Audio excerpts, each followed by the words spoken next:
Welcome dear students.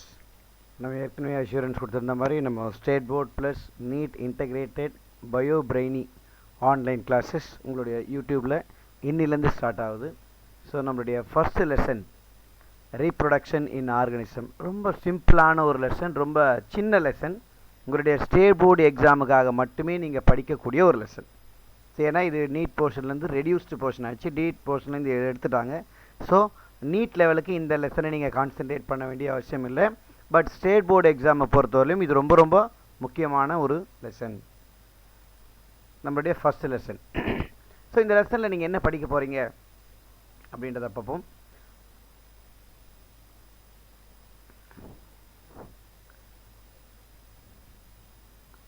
This is my self introduction. Okay, நம்ம லெசனுக்குள்ளே போவோம். இது ஒரு சிம்பிள் லெசன், ஏற்கனவே சொன்னேன். இந்த லெசனில் ஆக்சுவலி பார்த்தோன்னா இந்த லெசனுக்கு ஏசெக்சுவல் ரீப்ரொடக்ஷன் இன் ஆர்கனிசம் அப்படின்னே பெயர் கொடுத்துருக்கலாம். சிம்பிளாக இவங்க ரீப்ரொடக்ஷன் இன் ஆர்கனிசம் அப்படின்னு கொடுத்துருக்காங்க. ஏன் அப்படி சொல்கிறேன் அப்படின்னா, இந்த லெசனில் நம்ம 90% ஏசெக்சுவல் ரீப்ரொடக்ஷன் பற்றி தான் படிக்க போகிறோம். ஓகே, ஏன்னா செக்ஷுவல் ரீப்ரொடக்ஷனை அவங்க தனியாக பிரிச்சுட்டாங்க. இப்போ நீங்கள் பாட்னியில் பார்த்தீங்கன்னா ஃபர்ஸ்ட் லெசன் இருக்குது, sexual reproduction in flooring plant, அது தனி லெசன். அதே போல் ஜுவாலஜியில் பார்த்தீங்கன்னா செகண்ட் லெசன் ஹியூமன் ரீப்ரொடக்ஷன், இது எல்லாமே செக்ஷுவல் ரீப்ரொடக்ஷனை பற்றி டீட்டெயிலாகவும். இந்த ஃபஸ்ட்டு லெசனில் just introduction, what is reproduction, what are the types of reproduction, அதில் ரொம்ப முக்கியமாக ஏசெக்சுவல் ரீப்ரொடக்ஷன் அண்ட் அதோடைய டைப்ஸ். ஓகேவா? ஸோ ரீப்ரொடக்ஷன் இன் ஆர்கனிசம் இதான் இந்த பயோசுவாலஜியோடைய ஃபஸ்ட் லெசன். ஸோ உங்களுடைய புக்கு அல்லது நோட்ஸ் இருந்தால் நீங்கள் எடுத்துங்க. லைன் பை லைன் நம்ம எக்ஸ்ப்ளனேஷன் கொடுப்போம். அங்கங்கே இதுக்கான பாயிண்ட்டை நீங்கள் எழுதிட்டே வாங்க. ஓகேங்களா? ரைட். ஃபர்ஸ்ட் பாயிண்ட்டு, ரீப்ரொடக்ஷன் அப்படின்றது ஒரு fundamental feature of a living organism. Fundamental அப்படின்னா என்ன? ஃபண்டமெண்டல் அப்படின்றது ஒரு பேசிக் அல்லது எசென்ஷியல் ஃபீச்சர் அப்படின்னு சொல்லலாம். Like respiration, circulation, digestion, excretion, இதெல்லாம் எப்படி ஒரு லிவிங் ஆர்கனிசத்துக்கு முக்கியமோ அதே போல் லிவிங் ஆர்கனிசத்தோடைய ஒரு முக்கியமான ஒரு எசென்ஷியலான ஃபீச்சர் இந்த ரீப்ரொடக்ஷன். ரீப்ரொடக்ஷன் ஒரு பயாலஜிக்கல் ப்ராசஸ், அதாவது லிவிங் ஆர்கனிசத்தில் மட்டுமே நடக்கக்கூடிய ஒரு வேலை. நம்மளுக்கு தெரியும் இல்லையா, நான் living thing it will not involve in reproduction. Reproduction is a process, it is a characteristic feature of living organism. So reproduction is a biological process, bio living organism மட்டுமே செய்யக்கூடிய ஒரு வேலை அப்படின்னு சொல்லலாம். ஓகே, தேர்டு, ரீப்ரொடக்ஷன் மூலிமா ஒரு young one produce ஆகுது.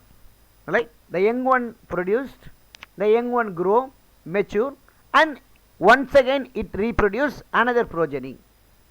ஒரு சின்ன குட்டி பிறகுது, அந்த குட்டி வளருது, டெவலப் ஆகுது, செக்ஷுவலி மெச்சூராக மாறினதுக்கு அப்புறமா அது மறுபடியும் இந்த ப்ராசஸை ரிப்பீட் பண்ணுது. என்ன ப்ராசஸ் ரிப்பீட் பண்ணுது? ரீப்ரொடக்ஷன் ப்ராசஸை ரிப்பீட் பண்ணுது. ஓகே, நாலாவது ரொம்ப ரொம்ப முக்கியமான ஒரு பாயிண்ட்டு, ரீப்ரொடக்ஷனால் என்ன சார் கிடைக்க போகுது? First point, reproduction result in persistence of the species. Persistence, நிலைச்சிருக்கிறதுக்கு, நிலையாக இருக்கிறதுக்கு. இப்போ இன்றைக்கி ஹியூமன் பீயிங்ஸ் இருக்காங்க, ஒரு 500 வருஷம் கழிச்சு ஹியூமன் பீயிங்ஸ் இருப்பாங்க, ஒரு 1000 வருஷம் கழிச்சு இருப்பாங்க. ஏன்? இன்றைக்கி இருக்கக்கூடிய ஹியூமன் பீயிங்ஸ் ரீப்ரொடியூஸ் பண்ணுது. இன்றைக்கி இருக்கக்கூடிய அனிமல், இன்றைக்கி இருக்கக்கூடிய பேர்ட்ஸ் ரீப்ரொடக்ஷன் பண்ணுறதுனால அந்த ஸ்பீஷீஸோடைய பெர்மனெண்ட் இந்த உலகத்தில் இருக்கும். அதுதான் பர்சிஸ்டன்ஸ் ஆஃப் த ஸ்பீஷீஸ். பெர்மனெண்ட்டாக இந்த ஆர்கனிசம் இருக்கணும் அப்படின்னா கண்டிப்பாக அது ரீப்ரொடக்ஷன் பண்ணணும். அடுத்தது, ரீப்ரொடக்ஷன் நிறைய வேரியேஷனு கொடுக்குது. Reproduction introduces variation. வேரியேஷன்ஸ் அப்படின்னா என்ன? டிஃப்ரென்சஸ். ஒரு பேரண்ட்டுக்கும் ப்ரோஜனிக்கும் உள்ள டிஃப்ரென்ஸ், ஒரு சேம் ஸ்பீஷீஸில் இருக்கக்கூடிய டிஃப்ரென்ஸ் தான் வேரியேஷன். ஓகே, ஒரே சிங்கத்தில் 2 சிங்கத்துக்கும் இருக்கக்கூடிய டிஃப்ரென்ஸை நம்ம என்ன சொல்லலாம்? வேரியேஷன் அப்படின்னு சொல்லலாம். இந்த வேரியேஷனை கொடுக்கறது ரீப்ரொடக்ஷன். வேரியேஷனால் என்ன இம்பார்ட்டன்ட்? வேரியேஷன் தான் ஒரு ஆர்கனிசத்துக்கு அடாப்டேஷனை கொடுக்குது. Okay, so variation is very essential to give the adaptation. Adaptation என்ன? ஒரு நியூ என்விரான்மெண்ட்டில் அந்த ஆர்கனிசம் வாழணுன்னா சில சேஞ்சஸ் வேணும். அந்த சேஞ்சஸ் அந்த என்விரான்மெண்ட்டில் வாழறதுக்கான அடாப்டபிலிட்டி. ஓகே, ஸோ அந்த அடாப்டேஷன் யார் மூலிமா வரும்னா வேரியேஷன் மூலிமா வரும். வேரியேஷன் யார் மூலமாக கிடைக்கும்? ரீப்ரொடக்ஷன். இப்படி நீங்கள் சொல்லலாம், through the reproduction there is a variation. Variation is very essential for adaptation. அதை விட ரொம்ப ரொம்ப ரொம்ப முக்கியமான வார்த்தை வேரியேஷன் ரிசல்ட் இன் எவல்யூஷன். என்ன சார் எவல்யூஷன்? எவல்யூஷன் அப்படின்றது பரிணாம வளர்ச்சி, right? Smaller organism evolved, they involved in the process of evolution result in the different organism, new organism, modified organism, complex organism. ரொம்ப சிம்பிளா ஒரே வார்த்தையில் சொல்லலாம். ஒரு குரங்கு இருந்துச்சு, அந்த குரங்குல ஏற்பட்ட வேரியேஷன், அந்த குரங்கு மற்ற குரங்குலேருந்து கொஞ்சம் வித்தியாசமாக மாறுது. அந்த சின்ன சின்ன சேஞ்சஸை தான் வேரியேஷன் சொல்ல போகிறோம். இந்த வேரியேஷன்லாம் நடந்ததுனால தான் ஹியூமன் பீயிங்ஸ் அப்படின்ற ஒரு ஆர்கனிசமே வந்திருக்குது. அப்போ த்ரூ த எவல்யூஷன் ஒரு நியூ ஆர்கனிசம் உருவாகலாம். அப்போ பாருங்கள், எவல்யூஷன் நடக்கிறதுக்கு ஹியூமன் பீயிங்ஸ் உருவானதுக்கே வேரியேஷன் தான் காரணம். கிளியரா? ஸோ ரீப்ரொடக்ஷன் ரெண்டு முக்கியமான வேலை. ஒன்று பர்சிஸ்டன்ஸ் ஆஃப் த ஸ்பீஷீஸ், ரெண்டாவது இன்ட்ரடக்ஷன் ஆஃப் வேரியேஷன். வேரியேஷனால் என்ன கிடைக்கும்? அடாப்டேஷன் அண்ட் எவல்யூஷன் பற்றி தான் படிக்க போகிறோம் அப்படின்றத சொன்னோம்.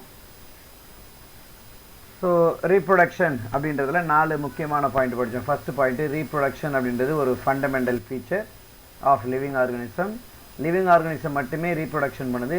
ஸோ இது நம்ம என்ன சொல்லுவோம்? Reproduction is a biological process அப்படின்னு சொல்கிறோம். தேர்டு, ரீப்ரொடக்ஷன் மூலயமா ஒரு யங் ஒன் ப்ரொடியூஸ் ஆகுது. அந்த யங் ஒன் மெச்சூர் ஆகி அடுத்தடுத்த ஜெனரேஷனை கொடுக்குது. ஓகேவா? ஸோ யங் ஒன் ப்ரொடியூஸ் ஆகி வளர்ந்து மறுபடியும் அதுவும் ரீப்ரொடக்ஷன் பண்ணுது அப்படின்னு பார்ப்போம். ரீப்ரொடக்ஷன் ரெண்டு முக்கியமான வேலையை செய்யுது. ஒன்று பார்த்தீங்கன்னா reproduction result in persistence of the species. இல்லையா? ஒரு ஆர்கனிசம் நிலைச்சிருக்கணும்னா ரீப்ரொடக்ஷன் வேணும். ரெண்டாவது, த்ரூ த ரீப்ரொடக்ஷன் வேரியேஷன் உருவாகுது. இந்த வேரியேஷன் தான் அந்த ஆர்கனிசத்துடைய அடாப்டேஷனுக்கும் எவல்யூஷனுக்கும் காரணமாக இருக்கலாம். அடுத்தது, ஒரு ஆர்கனிசத்துடைய நிறைய லைஃப் ஸ்பேன் பற்றி படித்தோம்.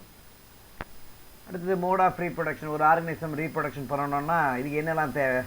ஆர்என்ஏ ப்ரோட்டீனை சிந்தசிஸ் பண்ணணும், டிஎன்ஏ டபுளிங் ஆகணும், அதாவது replication of DNA, cell division இருக்கணும், க்ரோத் இருக்கணும், அதுக்கப்புறம் கேமிட்டை ப்ரொடியூஸ் பண்ணணும், அந்த கேமிட்டோடைய ஃபியூஷன் இருக்கணும், அது மூலிமா இன்னொரு ஆர்கனிசம் ப்ரொடியூஸ் ஆகும்.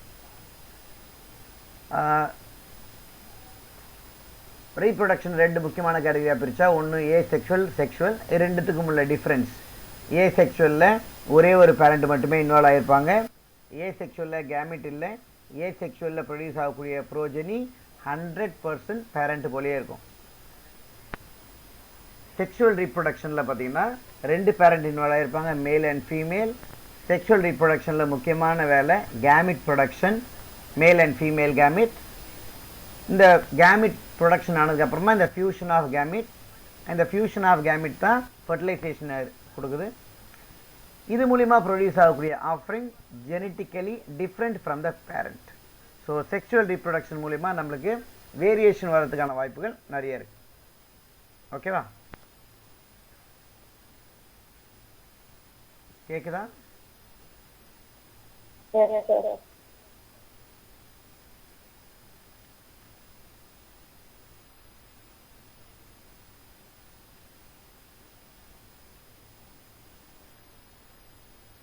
ரஷ்மிதா, உங்களுக்கு கேக்குதா?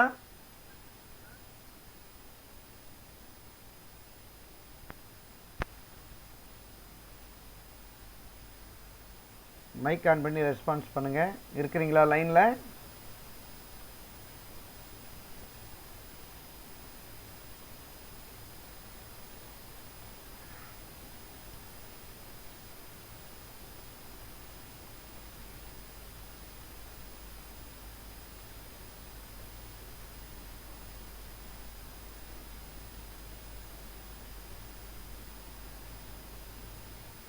Okay.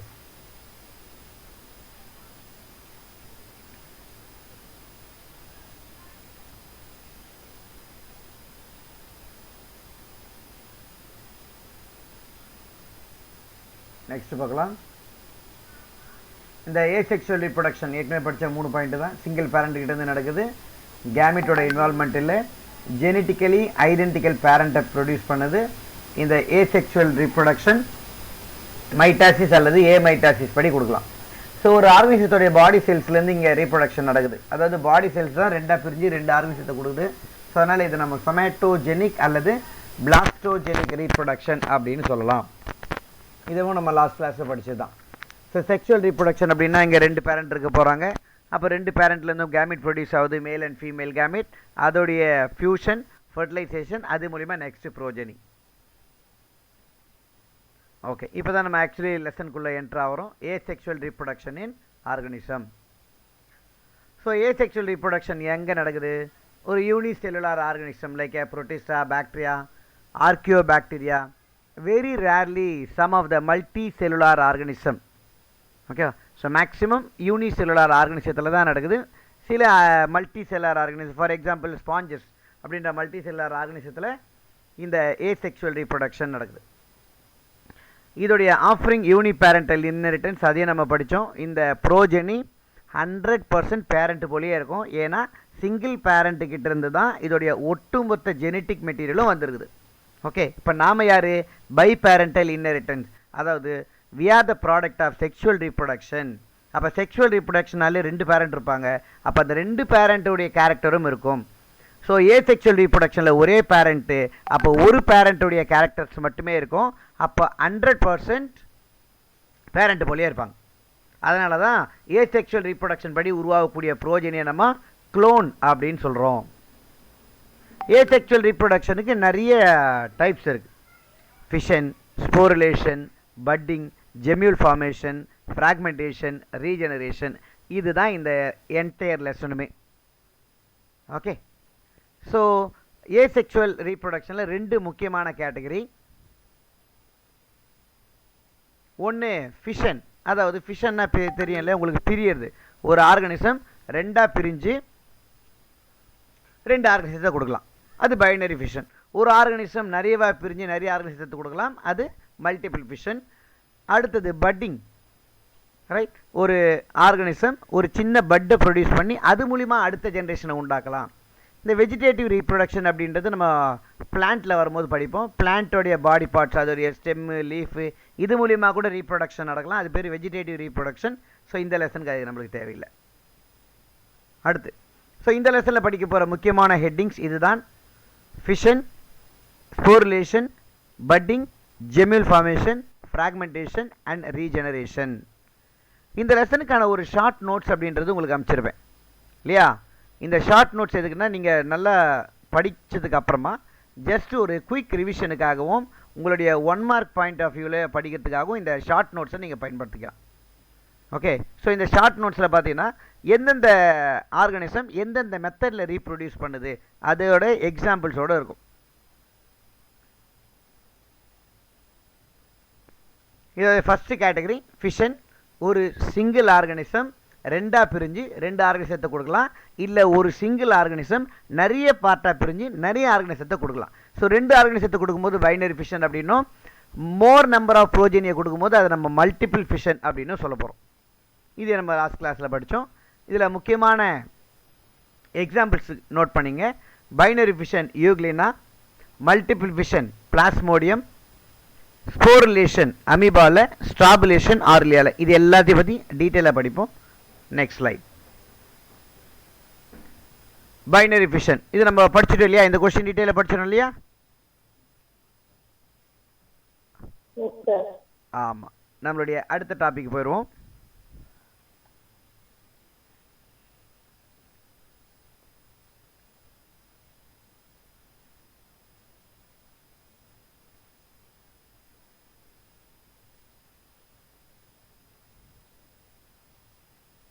Okay, so binary fission அப்படின்ற ஒரு இம்பார்ட்டன்ட் 5 மார்க் நம்மளுக்கு முடியுது.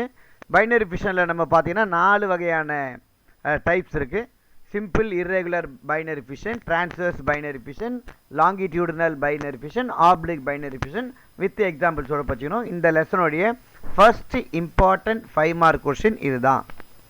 இதை தொடர்ந்து நம்ம படிக்க போகிறோம் மல்டிபிள் ஃபிஷன். மல்டிபிள் ஃபிஷன்னா என்னது? பேர்லேயே உங்களுக்கு தெரியும். ஃபிஷன்னா பிரியறது, மல்டிபிள்னா நிறைய. ஓகே, ஒரு ஆர்கனிசம் ஒரு பேரண்டல் பாடி நிறைய ப்ரோஜெனியாக டிவைட் ஆகி நிறைய நம்பர் ஆஃப் ப்ரோஜெனியை கொடுக்கும். More number of progeny can be produced from a single parent, அதுதான் மல்டிபிள் ஃபிஷன். ஓகே, சொல்கிறாங்க பாருங்கள். Parental body divide into many similar daughter cell. ஏன் இங்கே சிமிலரு? ஏன்னா இது ஒரு ஏசெக்சுவல் ரீப்ரொடக்ஷன், அதனால் similar number of progeny, similar shape of ப்ரோஜனியை கொடுக்குது. ஓகேவா? ரைட். இந்த ப்ராசஸ் எப்படி நடக்குது சார்? ஃபஸ்ட்டு ஒரு இந்த டயக்ராம் நீங்கள் பாருங்கள். ஒரு நியூக்ளியஸ் இருக்குது. ஒரு நியூக்ளியஸ் நிறைய டைம் ரிப்பீட்டடாக டிவைட் ஆகுது. நியூக்ளியர் டிவிஷன் நடக்குது. நியூக்ளியர் டிவிஷன் நார்மலாக என்ன நடக்கும்? நியூக்ளியர் டிவிஷன் முடிஞ்சதுக்கப்புறமா சைட்டோபிளாசத்தோட டிவிஷன் வரும். அதாவது கேரியோகைனசிஸ் அப்படின்ற ஒன்று முடிஞ்சிச்சுன்னா சைட்டோகைனசிஸ் வரணும். கேரியோ அப்படின்னா நியூக்ளியஸு, கைனசிஸ்னா division. So cytokinesis is always followed by karyokinesis. எப்போலாம் கேரியோகைனசிஸ் நடக்குதோ அடுத்தது இமீடியட்டாக சைட்டோகைனசிஸும் நடக்கும். எத்தனை நியூக்ளியஸ் எத்தனை பார்ட்டாக டிவைட் ஆகுதோ அதுக்கேற்ற மாதிரி சைட்டோபிளாசமும் டிவைட் ஆகும். இங்கே என்ன நடக்குது அப்படின்னா ஒரு நியூக்ளியஸ் ரிப்பீட்டாக டிவைட் ஆகுது. அப்போ ஒரு நியூக்ளியஸ் ஒரு வாட்டி டிவைட் ஆகுனா 2 நியூக்ளியஸ். இப்போ 2 நியூக்ளியஸ் இன்னொரு வாட்டி டிவைட் ஆனால் 4, 4 மறுபடியும் டிவைட் ஆனால் 8. தொடர்ந்து நியூக்ளியஸ் டிவைட் ஆகிட்டே போகுது without the division of cytoplasm. ரொம்ப ரொம்ப ரொம்ப முக்கியமான வார்த்தை இதுதான். ஏன் சார் இதை மல்டிபிள் ஃபிஷன்னு சொல்கிறோம் அப்படின்னா, நியூக்ளியஸ் மட்டும் தொடர்ந்து டிவைட் ஆகுது, சைட்டோபிளாசம் டிவைட் ஆகலை. இப்போ நீங்கள் பார்த்தீங்கன்னா தெரியும், ஒரே ஒரு சிங்கிள் செல்லுக்குள்ளே நிறைய நியூக்ளியஸ் இருக்கா? இது நியூக்ளியர் டிவிஷன் முடிஞ்சதுக்கு அப்புறமா சைட்டோபிளாசம் டிவைட் ஆக ஆரம்பிக்குது. எத்தனை சைட்டோபிளாசம் டிவைட் ஆகும்? எத்தனை நியூக்ளியஸ் இருக்குதோ அத்தனை சைட்டோபிளாசம். ஒரு 10 நியூக்ளியஸாக டிவைட் ஆகிருக்குது. ஒரு நியூக்ளியஸ் 10 பார்ட்டாக டிவைட் ஆகிருக்குதுன்னா அங்கே இருக்கக்கூடிய சைட்டோபிளாசமும் 10 பார்ட்டாக டிவைட் ஆகும் அப்படின்னு சொல்கிறாங்க. அதான் சொல்கிறாங்க அழகா, cytoplasm divide into as many parts as a nuclei. Nuclei எத்தனை பார்ட் இருக்குதோ அத்தனை பார்ட்டு சைட்டோபிளாசமும் டிவைட் ஆகும். அப்போ 10 நியூக்ளியஸ்னா சைட்டோபிளாசமும் 10 பார்ட்டாக டிவைட் ஆகும். ஒரு சைட்டோபிளாசமும் நியூக்ளியஸை என்சர்க்கிள் பண்ணும். ஓகேவா? ஸோ இது நியூக்ளியஸ் அப்படின்னா இந்த நியூக்ளியஸை சரவுண்ட் பண்ணி சைட்டோபிளாசம் வரும். இப்போ யோசிச்சு பாருங்கள், நார்மலாக ஒரு செல் இப்படி தானே இருக்கும். ஒரு சைட்டோபிளாசம் இருக்கும், ஒரு நியூக்ளியஸ் இருக்கும். இது மாதிரி நிறைய ப்ரோஜனி ஒரு சிங்கிள் செல்லுக்குள்ளேயே உருவாகும். சிங்கிள் செல்லுக்குள்ளே 10 நியூக்ளியஸ், மறுபடியும் 10 சைட்டோபிளாசம். ஒரு சைட்டோபிளாசமும் ஒரு நியூக்ளியஸை என்சர்க்கிள் பண்ணுது. ஸோ இந்த 2 ப்ராசஸும் முடிஞ்சிச்சுன்னா, நியூக்ளியரோட டிவிஷனும் முடிஞ்சிச்சு, எத்தனை நியூக்ளியஸ் இருக்குதோ அத்தனை சைட்டோபிளாசமும் டிவைட் ஆகிடுச்சு அப்படின்னா நம்மளுக்கு நிறைய ப்ரோஜனி ஒரு சிங்கிள் செல்லுக்குள்ளேயே உருவாயிடும். Formation of many daughter cell from a single parental organism.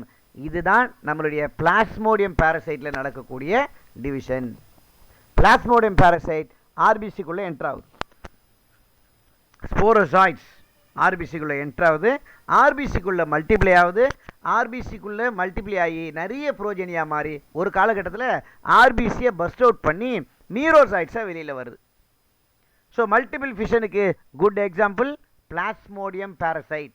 ஏன்னா போன கிளாஸில் சொல்லியிருப்பேன், பிளாஸ்மோடியம் 4 வகையான பாரசைட் இருக்குது. அதில் பிளாஸ்மோடியம் ஃபால்சிஃபெரம் தான் more dangerous, more dreadful, more serious form of மலேரியாவை உண்டாக்குது அப்படின்னு. ஓகேவா?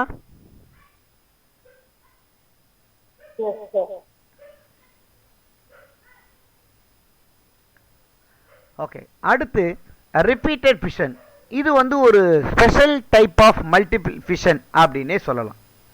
Okay, it is a special type of multiple division.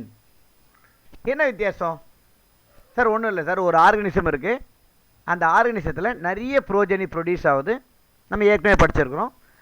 ஒரு நியூக்ளியஸ் நிறைய பார்ட்டை டிவைட் ஆகுது, அதுக்கப்புறம் அதுக்கேற்ற மாதிரி சைட்டோபிளாசமும் டிவைட் ஆகி ஒரு ஆர்கனிசத்துக்குள்ளே நிறைய ப்ரோஜனி வந்துருச்சு. ஓகேவா? எல்லா ப்ரோஜனியும் இந்த ஒட்டுமொத்த மல்டிபிள் ஃபிஷன் முடிகிற வரையும் யுனைட்டடாகவே இருக்கும், பிரிஞ்சே போக சார். இந்த மல்டிபிள் ஃபிஷன் கம்ப்ளீட்டாக முடியல வரைக்கும் எல்லாமே யுனைட்டடாகவே இருக்கும், அதுக்கப்புறம் தான் பிரியும். அப்படின்றது தான் ரிப்பீட்டட் ஃபிஷன். ஓகேவா? இதில் ஒரே ஒரு வார்த்தை மட்டும்தான் உங்களுக்கு புதுசு, இதை மட்டும்தான் நீங்கள் ஞாபகம் வச்சுக்கணும். young one do not separate until the entire process is complete. ஒரு ஆர்கானிசம் பல புரோஜனியை கொடுக்குது. இந்த பல புரோஜனி இந்த ஒட்டுமொத்த ரீப்ரொடக்ஷன் ப்ராசஸும் முடிகிற வரைக்கும் எல்லா புரோஜனியும் அங்கே சைலண்ட்டாக இருக்குது. அந்த ஃபிஷன் அப்படின்றது கம்ப்ளீட்டாக முடிஞ்சிச்சுன்னா எல்லாம் பர்ஸ்ட் அவுட் ஆகி எல்லா புரோஜனியும் தனித்தனியாக பிரிஞ்சு போயிடுது. ஸோ மல்டிபிள் ஃபிஷன் ப்ராசஸ் கம்ப்ளீட்டாக முடிகிற வரைக்கும் எல்லா புரோஜனியும் யுனைட்டடாக இருக்கும் அப்படின்றதான் ரிப்பீட்டட் ஃபிஷன். ஓகேவா? ஸோ மல்டிபிள் ஃபிஷன் மூலியமா 4 or more dotted cells are produced. Equal division take place for the production of more number of progeny. The young one do not separate until the entire process is complete. ஓகேவா? அடுத்து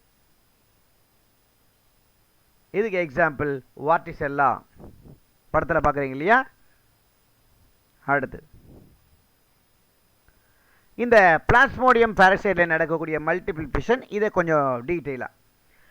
plasmodium parasite உங்களுக்கு தெரியும். பிளாஸ்மோடியம்ன்றது ஒரு protozoa, மலேரியாவை cause பண்ணக்கூடிய protozoa. It is transmitted by mosquito.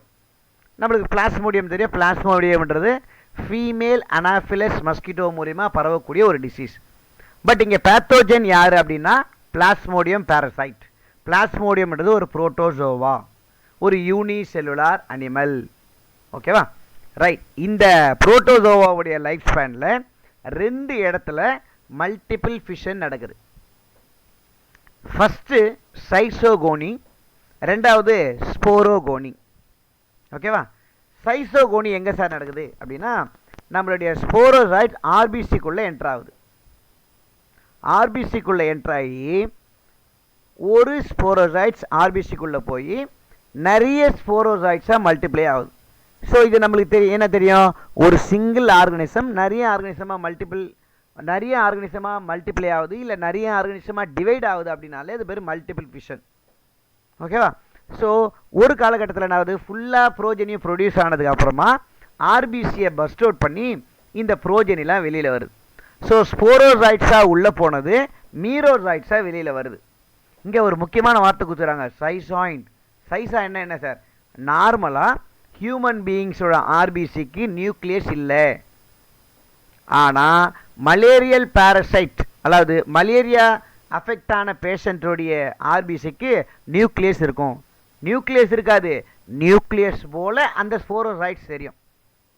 அப்போ ஆர்பிசிக்குள்ளே இந்த பாரசைட் இருக்கக்கூடிய அந்த கண்டிஷன் சைசாய்ண்ட்.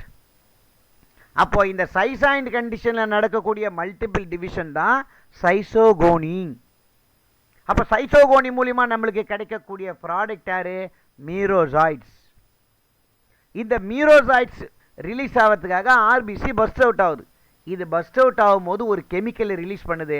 அந்த கெமிக்கல் தான் ஹீமோசோயின். அந்த ஹீமோசோயின் கெமிக்கல் தான் நம்மளுடைய மலேரியா டைமில் ஃபீவர் வர்றதுக்கும் பாடி டெம்பரேச்சர் இன்க்ரீஸ் ஆகிறதுக்கும் காரணமாக இருக்குது. ஏன் sir malaria infection, malaria disease affect ஆன பேஷண்ட்டுக்கு டெம்பரேச்சர் இன்க்ரீஸ் ஆகுது? ஆர்பிசி பஸ்ட் அவுட் ஆகும்போது ரிலீஸ் ஆகக்கூடிய ஹீமோசோயின் கெமிக்கல் பாடி டெம்பரேச்சர் இன்க்ரீஸ் ஆக ரெஸ்பான்சிபிளாக இருக்குது. ஓகேவா? ஸோ ஹியூமன் பீயிங்ஸில் நடக்கக்கூடிய ஒரு மல்டிபிள் ஃபிஷன் தான் சைசோகோனி. எங்கே நடக்குது? ஆர்பிசிக்குள்ளே நடக்குது. புரியுதா?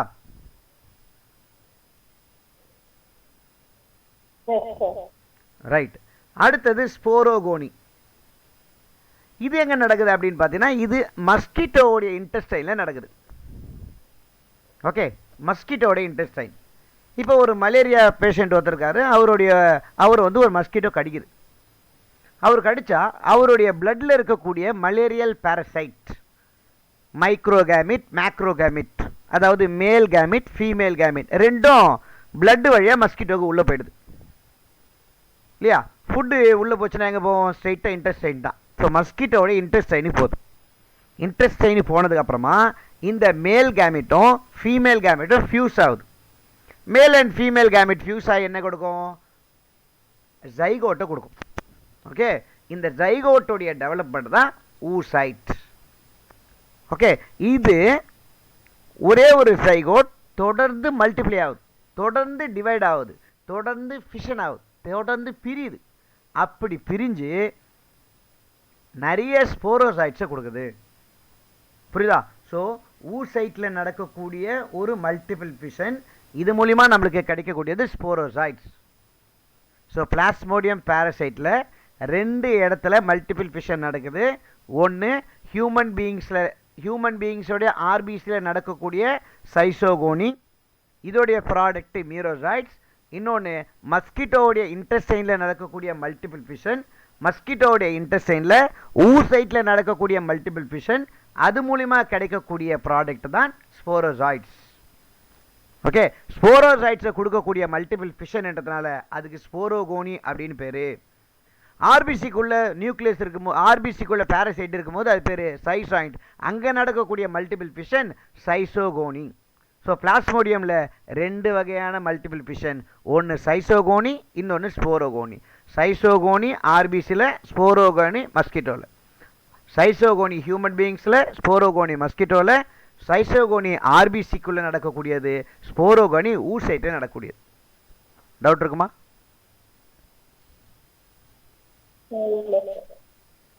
ரைட்.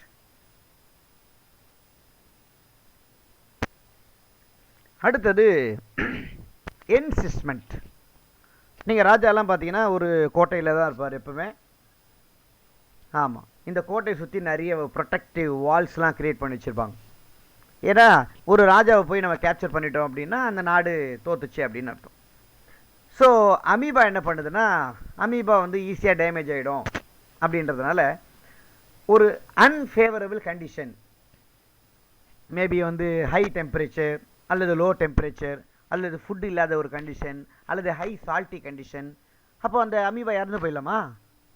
எல்லா அனிமலுக்கும் அதை ப்ரொடெக்ட் பண்ணுறதுக்கான ஒரு ப்ரொடெக்டிவ் மெக்கானிசம் இருக்குது. அப்போ என்சிஸ்மெண்ட் அப்படின்றது அமீபாவுடைய ப்ரொடெக்டிவ் மெக்கானிசம். என்ன சார் பண்ணோம்? அமீபா அதோடைய அன்ஃபேவரபிள் கண்டிஷனில், எப்போ இந்த கண்டிஷனில் என்னால் சர்வை பண்ணவே முடியாது அப்படின்ற ஒரு கண்டிஷன் வரும்போது அதோடைய சூடோபோடியா அப்படின்னு சொல்கிறோம். சூடோன்னா ஃபால்ஸு, போடியான்னா லெக். ஓகேவா? சூடோன்னா ஃபால்ஸு, போடியான்னா லெக். ஏன்னா அமீபாவுக்கு தெரியும் சூடோபோடியா தான் இதோடைய லோக்கோமோட்டரி ஆர்கன், அது மூலிமா மூவ் ஆகுது. அந்த சூடோபோடியா ஃபுல்லாக வித்ரா பண்ணிக்குது.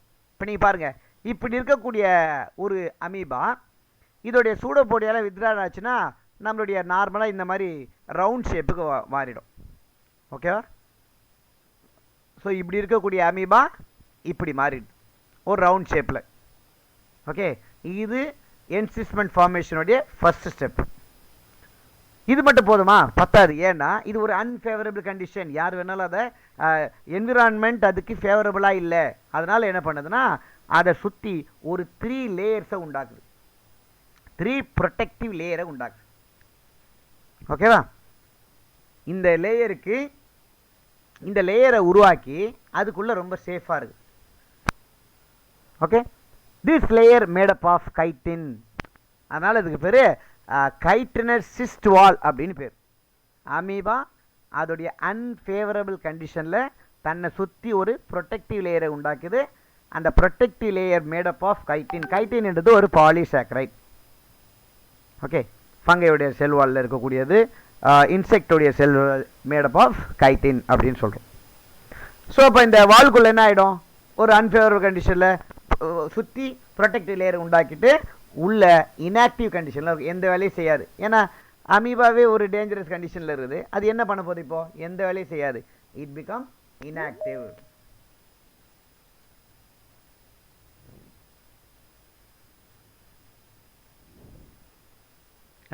இந்த ப்ராசஸ்க்கு என்சிஸ்ட்மெண்ட் அப்படின்னு பேர்.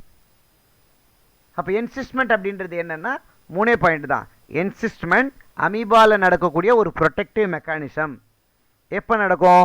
அன்ஃபேவரபிள் கண்டிஷனில். என்ன பண்ணும்? அதோடைய சூடோபோடியா ஃபுல்லாக வித்ரா பண்ணிக்கும், தன்னை சுற்றி ஒரு 3 லேயர் உள்ள ஒரு ப்ரொடெக்டிவ் வாலை உண்டாக்கும். அந்த protective layer made up of chitin. அதுக்குள்ளே அமீபா சேஃபாக இருக்கும். இதை ஏன் சார் நீங்கள் ரீப்ரொடக்ஷனில் சொல்லியிருக்கீங்க? இது ஒரு ப்ரொடெக்டிவ் மெக்கானிசம் தானே, ஒரு டிஃபென்சிவ் மெக்கானிசம் தானே. ஆனால் நம்ம ரீப்ரொடக்ஷன் லெசன் படிச்சுட்டு இருக்கோம், இதுக்கு எதுக்கு என்ன சம்மந்தம் அப்படின்னா, மறுபடியும் இப்போ அடுத்த செகண்ட் பார்ட்டுக்கு ஆன்சர் சொல்ல போகிறாங்க. ஏன் இதை நம்ம ரீப்ரொடக்ஷனில் படிக்கிறோம் அப்படின்னா, ஒருவேளை இந்த அமீபாக்கு மறுபடியும் ஃபேவரபிள் கண்டிஷன் திரும்ப வருது அப்படின்னா இந்த அமீபா என்ன பண்ணோம்னா, அந்த என்சிஸ்ட் வால் சொல்கிறோம் இல்லையா, அந்த என்சிஸ்ட் வாலுக்குள்ளே இது ரொம்ப இன்ஆக்டிவாக இருக்கும். எப்போ? அன்ஃபேவரபிள் கண்டிஷனில். ஒருவேளை இதுக்கு ஃபேவரபிள் கண்டிஷனாக மாறுது, அதுக்கு தேவையான ஃபுட்டு நிறைய கிடைக்குது, அதோடைய டெம்பரேச்சர் நார்மலாக மாறுது, சால்ட் கண்டிஷன் நார்மலாக மாறுது, அந்த என்விரான்மெண்ட்டுடைய பிஹெச் ஹியூமிடிட்டி எல்லாமே அதுக்கு ஃபேவரபுளாக மாறுது அப்படின்னா அந்த என்சிஸ்ட்மெண்ட் வாலுக்குள்ளேயே என்ன பண்ணோன்னா நிறைய குட்டி குட்டி குட்டி குட்டி அமீபாவை ப்ரொடியூஸ் பண்ணோமா. இந்த குட்டி குட்டி அமீபாவை எப்படி ப்ரொடியூஸ் பண்ணோம்? By the process of multiple fission. அதுதான் நம்ம ஏற்கனவே என்ன படிச்சிருக்கோம், மல்டிபிள் ஃபிஷன் ஒரு வகையான ஏசெக்சுவல் ரீப்ரொடக்ஷன். அப்போ அமீபாவும் மல்டிபிள் ரீப்ரொடக்ஷன் மூலியமாக ரீப்ரொடியூஸ் பண்ணுது. இந்த மல்டிபிள் ஃபிஷன் மூலிமா ஒரு அமீபா குட்டி குட்டியாக டிவைட் ஆகி நிறைய அமீபாவை ப்ரொடியூஸ் பண்ணுது. ஓகேவா? ப்ரொடியூஸ் பண்ணிட்டு அதுக்கப்புறம் என்ன பண்ணோம், ப்ரொடியூஸ் பண்ணதுக்கப்புறமா இதோடைய சிஸ்ட் வால் பிரேக் ஆகும், உள்ளேருந்து குட்டி குட்டி அமீபா வரும். அந்த ஸ்மால் அமீபாக்கு பேர் சூடோபோடியல் ஸ்போர் அல்லது அமீபுலே அப்படின்னு பேர். அதான் சொல்கிறாங்க பாருங்க, they produce many minute amoeba call pseudopodial spore or amoebulae. புரிஞ்சுதா?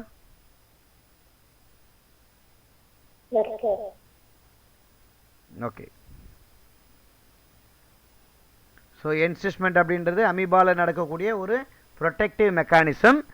ஆனால் இந்த ப்ரொடெக்டிவ் மெக்கானிசம் அதோடைய ஃபேவரபிள் கண்டிஷன் அப்போ ரீப்ரொடக்ஷனுக்கும் சப்போர்ட் பண்ணுது. அதனால் இது ரீப்ரொடக்ஷனில் நம்ம படிக்கிறோம். ஓகேவா? ஸோ இதில் சிஸ்ட் வால் ஃபுல்லி மெச்சூர் கண்டிஷனில், ஃபுல்லி ஃபேவரபிள் கண்டிஷனில் சிஸ்ட் வால் வாட்டர் அப்சர்வ் பண்ணி பிரேக் பண்ணுது. இதையும் நீங்கள் தெரிஞ்சுக்கணும்.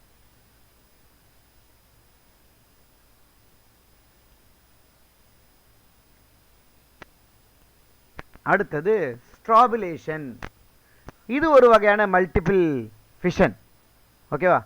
பைனாப்பிள் பார்த்துருப்போம். பைனாப்பிள் இப்போ நீங்கள் பைனாப்பிள் தான் இதுக்கான எக்ஸாம்பிளாக நீங்கள் வச்சுக்கணும். ஒன்றும் இல்லை, பைனாப்பிளை என்ன பண்ணுவோம், ஸ்லைஸாக போட்டு ஒரு பீஸ் சாப்பிட வேண்டியது தான் இல்லையா? அதே போல் ஒரு ஆர்கனிசம் ஒரு மல்டி செல்லுலார் ஆர்கனிசத்தில் நடக்கக்கூடிய ஒரு special type of transfer fission தான் இந்த ஸ்ட்ராபுலேஷன். ஓகே, என்ன definition? It is a special type of transfer fission in metazoa. மெட்டாசோவானா என்ன? Multi cellular animal. இதுக்கு ஆப்போசிட் என்ன வரும்? புரோட்டோசோவா. புரோட்டோனா யூனி. ஓகேவா? ஸோ யூனி செல்லுலார் அனிமல்ஸை நம்ம புரோட்டோசோவானோ மல்டி செல்லுலாரை மெட்டாசோவா அப்படின்னு சொல்லுவோம். ஓகே, என்ன நடக்குது? ஒரு ஆர்கனிசத்தில் தொடர்ந்து டிரான்ஸ்ஃபர் ஃபிஷன் நடந்து ஒரே நேரத்தில் நடந்து நிறைய புரோஜனையை கொடுக்குது. ஓகே, அண்ட் இதில் இன்னொரு முக்கியமான விஷயம், தே டு நாட் செப்பரேட் இமீடியட்லி. ஏற்கனவே படிச்சுக்கிறோம், ரிப்பீட்டட் ஃபிஷன்லேயும் இதுதான் நடக்கும். ஞாபகம் இருக்குதா? ரிப்பீட்டட் ஃபிஷனும் ஒரு மல்டிபிள் ஃபிஷன் நிறைய புரோஜனை ப்ரொடியூஸ் பண்ணோம். பட் என்டையர் ப்ராசஸ் முடிவு வரைக்கும் அந்த ஆர்கனிசம்லாம் யுனைட்டடாகவே இருக்கும். அதே போல் இங்கேயும் சைமல்டேனியஸாக நிறைய டிரான்ஸ்ஃபர் ஃபிஷன் நடக்குது. ஒன்றும் இல்லை, சிம்பிள். இந்த மாதிரி நிறைய கட்டு நடந்து நிறைய புரோஜனையே கொடுக்குது. அவ்வளோதாங்க. Example aurelia jellyfish.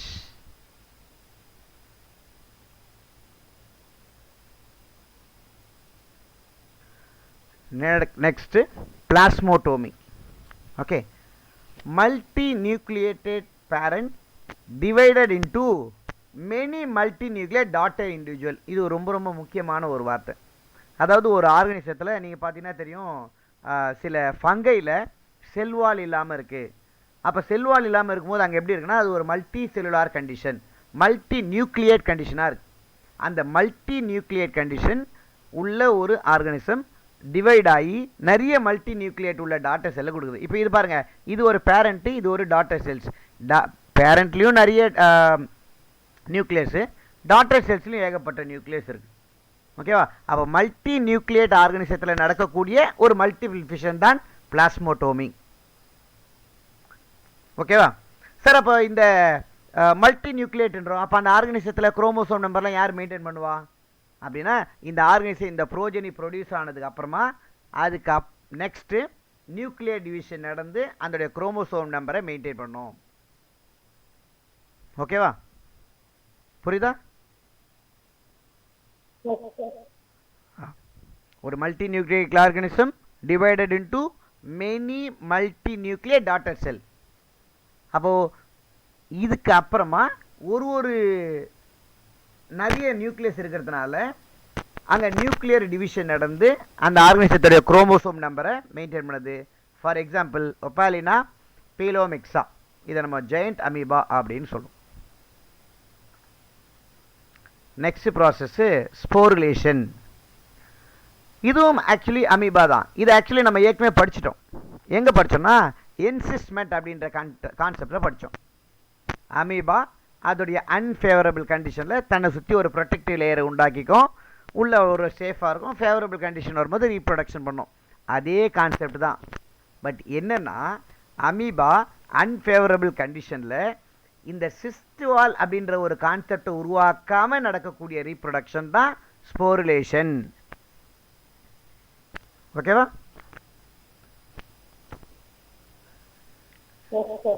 Right. So nucleus பார்த்தீங்கன்னா நார்மலாக டிவைட் ஆகி நிறைய நியூக்ளியஸை கொடுக்குது. ஒரு நியூக்ளியஸை சுற்றியும் சைட்டோபிளாசம் என்சர்க்கிள் பண்ணுது. கடைசியில் எப்போ இதுக்கு கண்டிஷன் ஃபேவரபிளாக வருதோ அப்போ இந்த அமீபா பர்ஸ்ட் அவுட் ஆகி நிறைய குட்டி ஸ்மால் அமீபாவை ரிலீஸ் பண்ணுது. இவ்வளோ தான். நீங்கள் என்சிஸ்ட்மெண்ட்டில் படித்த சேம் கான்செப்ட்டு. ஒரே ஒரு விஷயம் மட்டும் என்னென்னா வித்தவுட் என்சிஸ்ட்மெண்ட் லேயர், அந்த ப்ரொடெக்டிவ் லேயர், அந்த it is made up of chitin, இதெல்லாம் இங்கே இல்லை. அதுக்கப்புறம் சூடோபோடியல் ஸ்போரோடைய சூடோபோடியாவோட வித்டா அப்படின்னு படிச்சிருப்போம், அங்கே அதுவும் இங்கே இல்லை. அமீபாவில் எந்த பெரிய சேஞ்சஸுமே கிடையாது. அமீபாக்கு இப்போது ஒரு அன்ஃபேவரபிள் கண்டிஷனில் ரொம்ப சேஃபாக இருக்கணும்னு நினைக்கும் போது என்ன பண்ணுறது, அந்த நியூக்ளியஸை நிறைய சின்ன ஃப்ராக்மெண்ட்டாக பிரிக்குது. இதுக்கு ஸ்மால் ஃப்ராக்மெண்ட் அல்லது குரோமாட்டின் பிளாக் அப்படின்னு பேர். ஒரு நியூக்ளியஸை சுற்றியும் நியூக்ளியர் மெம்பரேன் உருவாகுது.